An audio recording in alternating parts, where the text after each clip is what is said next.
Oh, I gotta watch. Ooh, that top is cute. Oh, hey, welcome back to Living Well with Dr. Lornika. So I know you're probably thinking that we're going to talk about health and wellness today. We do talk about that here on this show, but we also talk about other issues as it relates to the total man. So today, grab some tea, some coffee, have a seat, because today we are talking about relationships. So in addition to working as a pharmacist, I host a monthly talk show called Single, Saved, and Fabulous with Dr. Lornika. And this show actually was birthed out of my journey of being single and celibate and waiting for marriage before I continue on having sex. And really, it's not so much that, you know, it's about a relationship, but really finding out who I am as a woman before I want to add the title on of becoming a wife and a mother and everything else that I want to add later on in life. And so if you're like me, you've probably been bombarded with the questions, you know, you're educated, Dr. Lornika, you're beautiful, you're smart, you know, you're making money. Why aren't you married yet? What's wrong with you? You're like, what, 30 years old? Okay, rewind. Yes, we do get all of those questions, but I truly believe as women, especially women, and I know there may be some men watching the show, but we have to renew our mind, and we must not let society dictate how we feel based on our current status. And so today I'm going to share a few tips with you on what it means to not only be single, but to be single and waiting in your mind, because it's not just about no longer dating or waiting on the right one, but you have to know who you are as a person and what you want before you can attract that perfect guy just for you. So, like I said, you know, some of us, you know, we read all the relationships, we follow the relationship experts on social media, we go to this conference and that conference, but then when we get home, it's like, I'm 32 years old, I've already stood in like 5 different marriages, and nothing's happening for me. What's really going on? So I'm going to share with you what's really going on. As a person of belief and a person of faith, I believe what's happening with us as women is that not only do we not know who we are, but we haven't really connected our faith with what we believe. And so what do you mean, Dr. Lornika? I'm glad you asked. Now, from time to time in our videos, you're going to hear me mention one of my favorite teachers and authors, the late Dr. Miles Monroe. And in one of his literary pieces in his books, he mentions, and I quote, in the book In Pursuit of Purpose, when purpose is unknown, abuse is inevitable. What do you mean, Dr. Lornika? What I mean is, if you do not know who you are and what your purpose is in life, you're either going to abuse people or you're going to receive abuse in relationships. I'm going to say that again. If you do not know who you are and what is your purpose while you're single, or what is your purpose as an individual, you are either going to receive abuse or you are going to give abuse. And so this is important. So the first thing I want to mention is that you need to know, you need to connect with that faith. You need to connect with God if you are waiting on Him for a mate.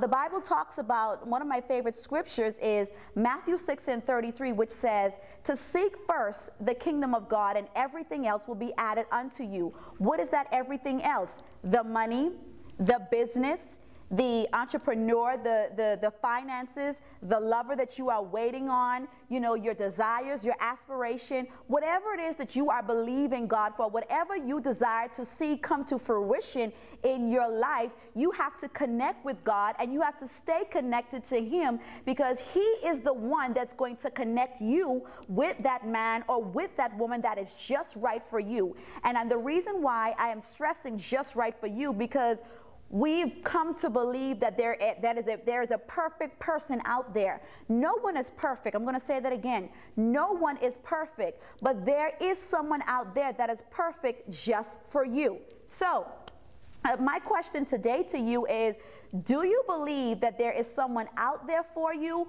or are you just allowing your emotions day to day, depending on whether you stood in a wedding, you just saw your girlfriend got married, you're following someone on social media, and then you just go back into the slump or sadness or depression of, I'm never going to get married. We have to be very careful as women. We have to be very careful as single people on what we allow our eyes to see and our ears to hear. And so I'm going to share about 6 tips today on how you can be effective in not just in relationships on waiting for a mate, but effective in relationships with everyone that you come in contact with, whether it's on your job, your family members, your friends, in business. So sip on some tea. You may want to take a break. Take a restroom break, grab a seat again, and I'm going to close out the show with sharing 6 effective tips on what it means and how you can be effective while single, waiting on that one just for you. Okay, so as we wrap up today's show on relationship, I would like you to ask yourself 6 key questions. So question number 1, who are you and what's your purpose? Question number 2, what is love, and do you really love yourself? And what do I mean? What do you mean, Dr. Lornika, but do you really love yourself? I'm talking about when the makeup is off, the hair is off, you're not, out in the world or flossing on social media. When you get home, do you really love what you see in the mirror, or are you unhappy with yourself and you're trying to fix everything? If you're trying to fix everything that's wrong about you, you really don't love yourself. Question number 3, what do you want in a relationship? Call me old-fashioned if you want, but I'm a young lady that still loves chivalry. I still believe that men should open doors. I still believe that men, should have visions and raise a family with a woman and not a woman raising a family on her own.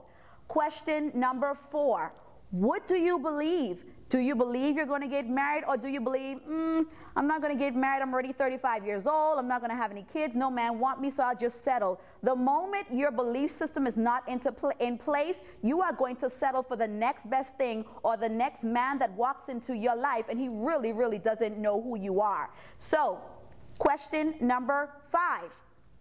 Are you building and preparing yourself for a healthy relationship, or are you preparing yourself for marriage? What do you mean, Dr. Lornika? I'm glad you asked. Are you surrounded by like-minded people who are helping you? Do you know how to cook? Do you know how to keep your house clean? How does your money look? Are your finances intact? It may not be where you want to be, but are you improving yourself before you meet the next person or before you get into another relationship? Serve others. Do things in the community. Serve in your local church. Go out and travel. But this is the time as single people, as single women, for you to go out and live life and stop saying things like, oh, I'm going to wait until I get married to do this. Oh, I'm going to wait until I get married to go on a cruise. Take a cruise and go now. Life is meant to be enjoyed every day.